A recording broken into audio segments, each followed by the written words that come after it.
In a land where stories are treasures, and every tale holds the power to teach, heal, and inspire. You have just stepped into a world of wonder.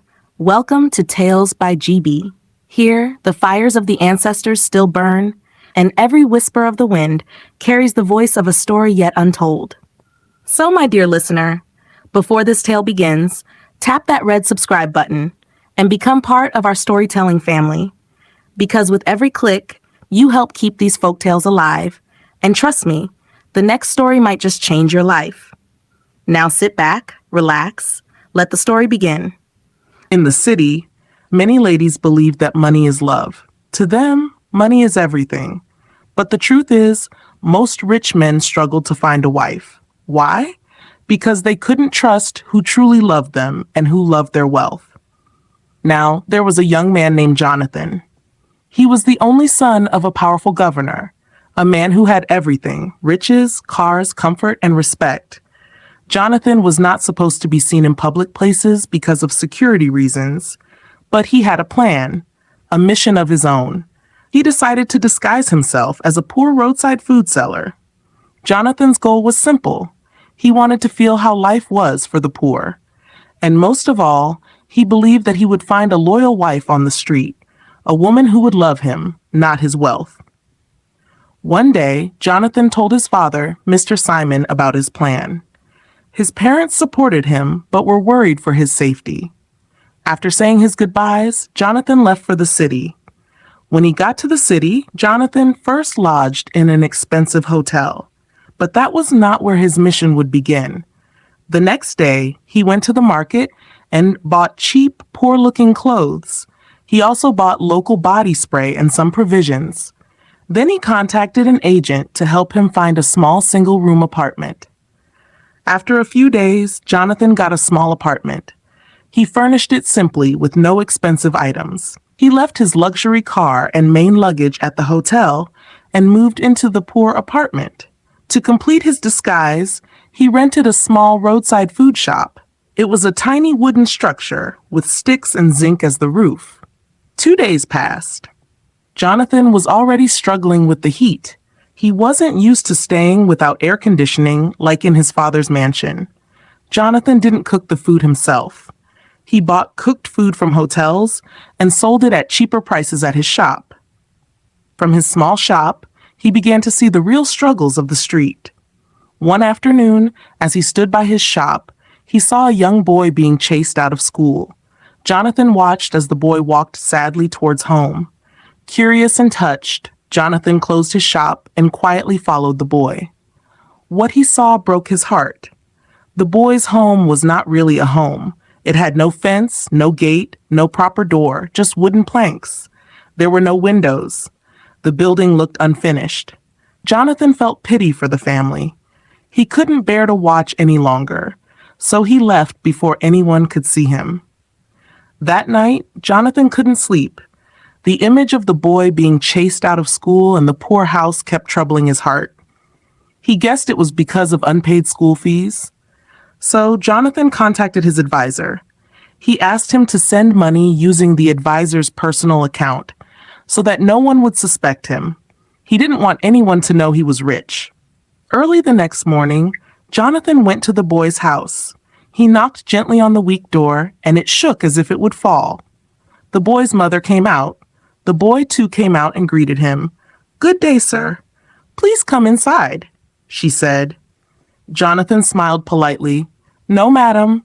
I am okay here." Jonathan could not bear the bad smell coming from the house. He cleared his throat and said, "Madam, I work with a charity organization. I would love to help your family with some money." The woman's eyes widened in shock. "Are you serious?" she asked as she knelt down in tears. Jonathan quickly stopped her. "Please, madam, stand up. No need to kneel. Besides, it's not my money. I am also poor. I just work for the charity group." He asked for her account number, but to his surprise, she said she didn't have one. "You don't have a bank account?" Jonathan asked, shocked. "No, sir, I don't," she said. "I work as a farmer. I clear grass on people's farmland to earn small money." Jonathan then asked, "What about the boy's father?" Her face fell. "He ran away, sir. He left 2 years ago. He couldn't feed us anymore. Jonathan tried to hide the way he was closing his nose because of her bad breath. He said gently, "Okay, madam. I will come back soon. I'll withdraw cash and give it to you." The woman offered him food as her visitor, but he politely refused and left. Jonathan felt terrible. He had lived a life of luxury all his life, and now he was seeing how people truly suffered. He quickly contacted his advisor to send 1 million naira through a POS cashier. Jonathan withdrew the money and gave it to the poor woman, pretending it wasn't from him. He also told her, "Madam, I will rent a standard one-bedroom apartment for you. This place is not good for living." The woman wept with joy. Days turned into weeks. Jonathan returned to his hotel to rest because street life was hard. The boy was back in school. The mother had moved into a better house. But at the market, one day, a loud argument broke out. A woman was accusing a young lady of stealing. The lady denied it, but the crowd tore her clothes and called for her arrest. Jonathan tried to calm them down. He felt the lady might be innocent. After they took her to the police station, Jonathan decided to help. That evening, after closing his shop, he went to the station. The police told him to return the next day at 10 a.m. The next morning, Jonathan went to the station. When asked for the lady's name, he realized he didn't know it. So he stepped aside, called the market woman who accused her, and got the name Rhan. Jonathan went back in. When he saw Rhan, he was struck by how beautiful she was. But as a governor's son, he had seen many beautiful girls before. He spoke kindly to her and listened to her story. She was accused of stealing just 1,1200 naira. Jonathan was shocked that such a small amount could cause so much trouble. But he kept his feelings to himself and promised to replace the money. The next day, Rhan was released. That night, she couldn't sleep. She kept thinking about the kind man who had helped her. At the same time, Jonathan got a call from his mother. She reminded him about a family meeting, but Jonathan told her he was still searching for the right wife. His mother wished him good night. The next day, at his shop, Jonathan fed some hungry people for free. Later, Rhan came to thank him. She offered to help him in his shop. Jonathan was touched by her humility and agreed. Rhan opened up about her life, how her mother carried heavy loads to feed the family, and how her father lost his sight because of an accident at work. Jonathan promised to help. He secretly paid for her father's eye surgery. He also trusted Rhan to manage his shop while he traveled. When she visited his simple home, she cleaned and cooked, showing how hardworking she was. Jonathan knew deep down that he had found someone special. Days passed, and Jonathan kept watching how humble and hardworking Rhan was. She came to his small shop every day. She cleaned, she cooked, she helped him serve customers without ever asking for anything in return. One morning, before Jonathan left for his trip back to his parents' city, he gave Rhan the spare key to his simple apartment. "Rhan, I trust you. Use my kitchen to cook before bringing the food to the shop. I believe you will take care of everything while I'm away." Jonathan said softly. Rhan smiled warmly. "Thank you, Matthew. I will not disappoint you." But then she paused, looking worried. Matthew, what about my father? He can't see. I'm the one taking care of him. How will I manage both the shop and him at the same time?" Jonathan's heart softened even more. He wanted to test her loyalty, but he also wanted to help her. He cleared his throat and said gently, "Don't worry, the charity organization I work with will help with your father's hospital bills. He will be treated. You just have to trust me." Rhan's eyes widened. "Really? Oh, God bless you, sir," she said with tears of joy. Jonathan nodded and smiled. That night, he contacted his advisor again. He gave instructions to pay for the surgery.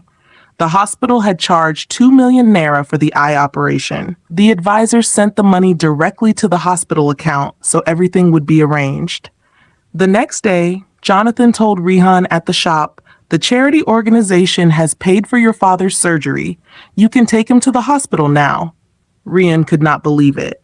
Sir, you mean it? This is real? She asked, her voice shaking with emotion. Yes, Rhan. Take him now, Jonathan said calmly. Rhan rushed home that day. She and her mother took her father to the hospital. The doctors welcomed them and started the treatment without delay. Later that evening, Rhan came back to Jonathan's shop. She looked so grateful. She couldn't stop thanking him. But Jonathan only smiled and kept reminding her, It's not my money, Rhan. I'm just doing my job as a charity worker. On Saturday evening, Jonathan said, Rhan, tomorrow I will travel. I want you to come with me to my apartment today so that you will know where I stay. That way, you can take care of the place too. Rhan agreed happily. Okay, Matthew, thank you for trusting me. That night, they reached his apartment. Rhan looked around and said, Wow, Matthew, this house is beautiful. You have money. Jonathan was confused. He looked at the small, poor room and whispered to himself, This small place? Beautiful? He smiled gently. If she could admire this, what would she think if she knew he was actually the governor's son? Rhan then asked, Matthew, can I check your kitchen? Of course, Jonathan replied. She went in and saw dirty plates. Quietly, she washed them all. She cleaned the kitchen, swept the room, and even mopped the floor. Jonathan watched her silently. His heart was full of respect for this simple, humble girl. After she finished cleaning, she cooked noodles and fried eggs. They ate together. When it was almost midnight, Rhan stood up. Matthew, it's very late. I need to go home before my mother gets worried. Jonathan nodded. Okay, let me walk you home. As they reached her house, Jonathan felt sad. The house was so poor. There was no proper door, only an old piece of cloth hanging as a curtain. The windows had no net. The place wasn't fit for living. He walked back home with a heavy heart. The next morning, Sunday, Jonathan went to church. After the service, he left for his parents' city. When he arrived, his mother and father welcomed him warmly. My son, how was the journey? His father asked as they ate together. Jonathan smiled. It was fine, sir. His father leaned closer. Did you find a wife yet? He asked with hope in his voice. Jonathan laughed softly. Not yet, Papa. But there is one girl. Her name is Rhan. She is so humble, so hardworking. I have helped her family a little, and I'm watching her closely. His mother smiled. That is good, my son. We are praying for you. Meanwhile, at Rhan's house, her mother asked, Where is your father? Rhan explained everything. Mama, he's in the hospital now. They are treating him. Her mother was filled with relief and hope. On Monday morning, Rhan's mother insisted on going to the hospital to see her husband. Rhan, on the other hand, went to Jonathan's house, cooked the food, and took it to the shop. She kept the business running and made a lot of profit even though Jonathan was away. But the week wasn't over yet. Rhan kept coming to Jonathan's shop every morning. She cooked the food at his small house, cleaned the place before leaving, and brought the food to the shop to sell. Customers began to like the way she handled the shop. She smiled at everyone and treated people kindly. As she sold food each day, she also kept thinking about Jonathan. She wondered, how can a man be this kind? And yet, he lives so simply? Meanwhile, at the hospital, the doctors worked hard on her father's treatment. The surgery was successful, but her father needed time to heal and gain his full sight again. Rhan visited him every evening, bringing him fruits and water after closing the shop. Jonathan, on the other hand, stayed with his parents. But even in his father's big mansion, his heart kept thinking about Rhan. He kept imagining her smile, her humble words, and her hardworking spirit. His father noticed it. Jonathan, my son, are you okay? You look worried, his father said one afternoon as they sat in the garden. Jonathan sighed. Papa, I am fine. I just can't stop thinking about Rhan and her family. I feel like I should do more for them. His father smiled proudly. That shows you have a good heart, my son. But remember your mission. Watch and see if she will truly love you for who you are, not for what you have. Yes, Papa, I will, Jonathan replied. Back in the city, Rhan kept the shop running. She even started saving part of the profit secretly, thinking, if Matthew returns and needs money, at least I can give him something back. On Friday evening, Jonathan called one of his trusted security men.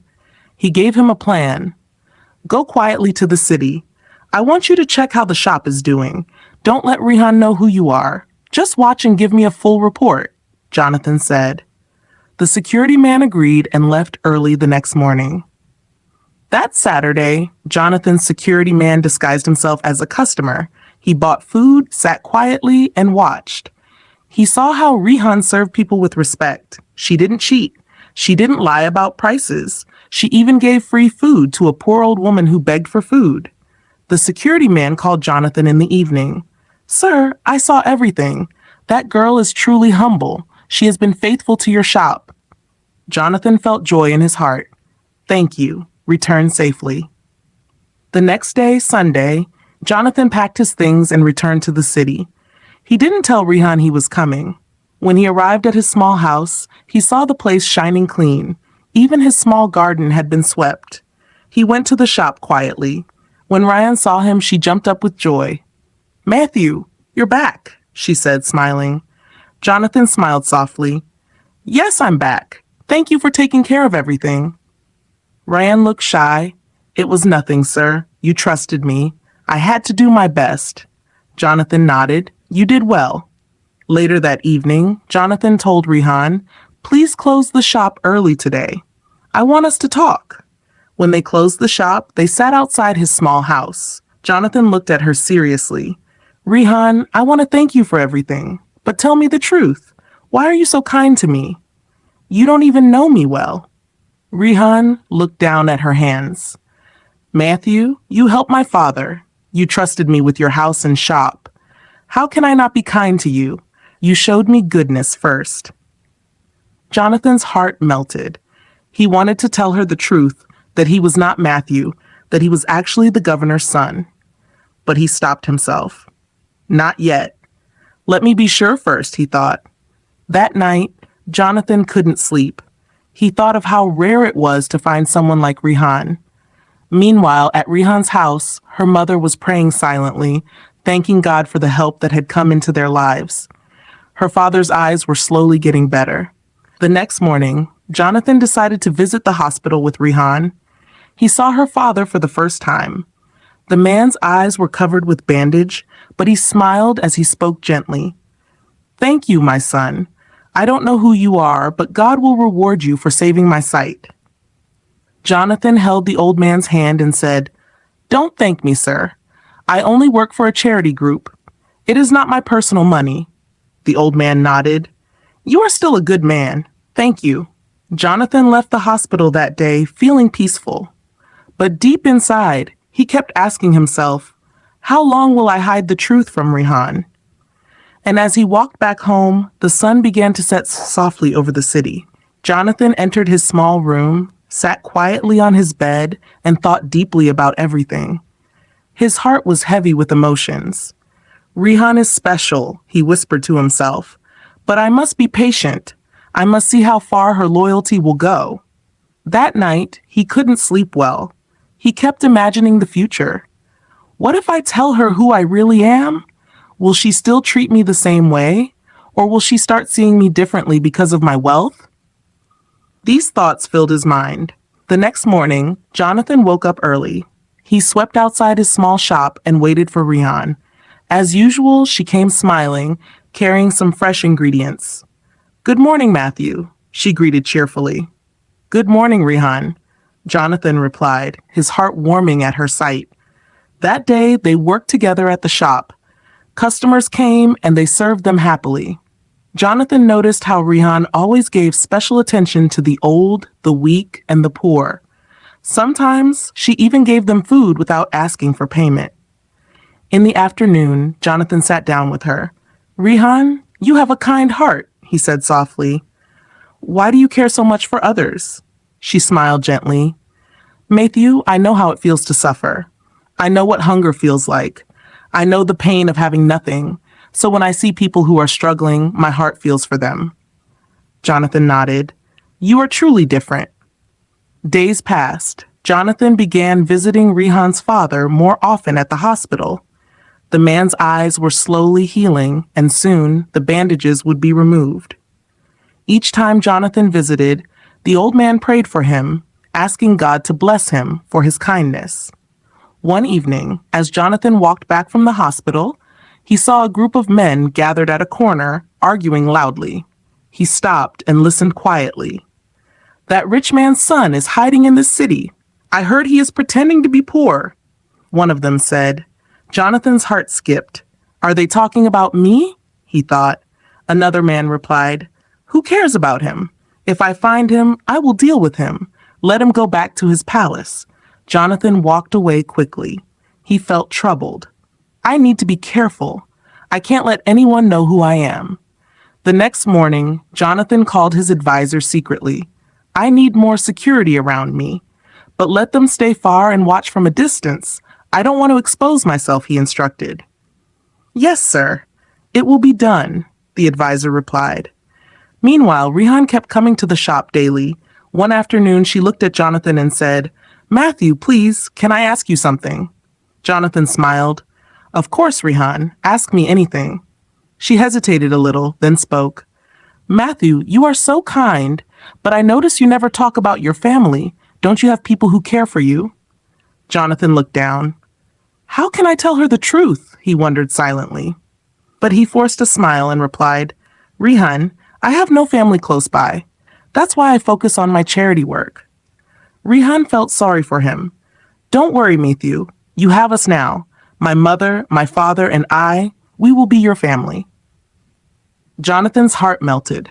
She is truly pure, he thought. That weekend, something surprising happened. Rhan's father's bandages were removed, and he could see again. The joy in the hospital room was beyond words. Rhan and her mother hugged him, crying tears of happiness. Jonathan stood at the corner watching quietly, his heart filled with peace.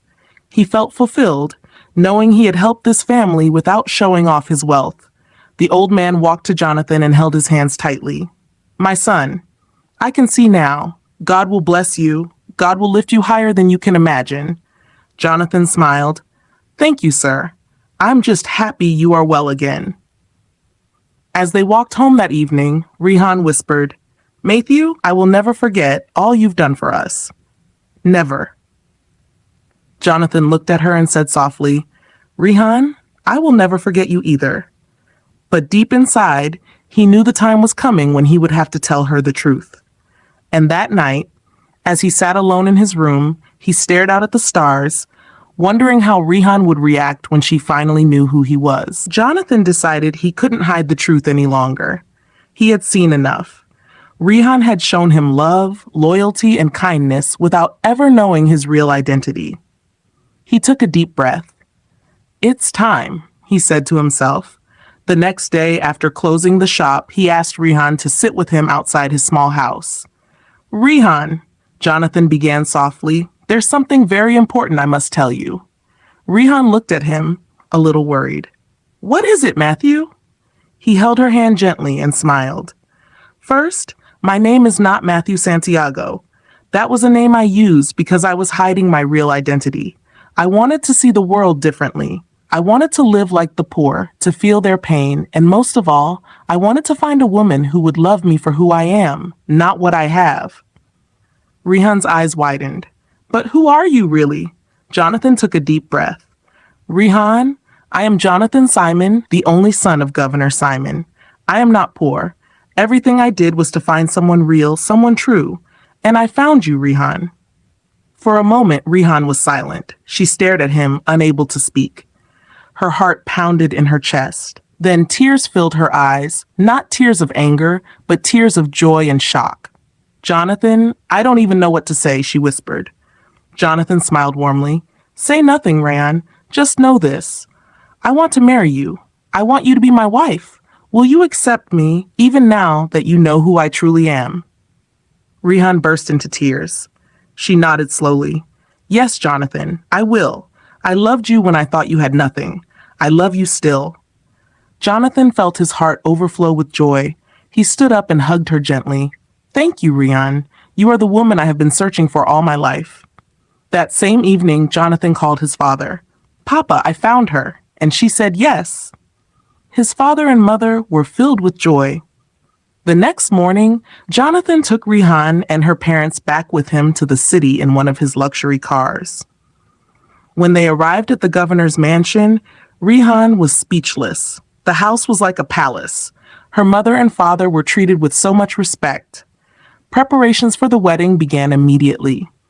Jonathan's parents welcomed Rhan into the family with open arms.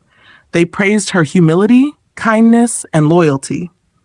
A few weeks later, Jonathan and Rhan wedded in a grand ceremony attended by important people from all over the country. But more than the riches, it was the love between them that made the day so beautiful. And as they exchanged their vows, Jonathan whispered to Rhan, "Thank you for loving me when I had nothing. Now we will build a happy life together." Rhan smiled, her heart full of peace. The girl from the streets had become the queen of his heart. The end.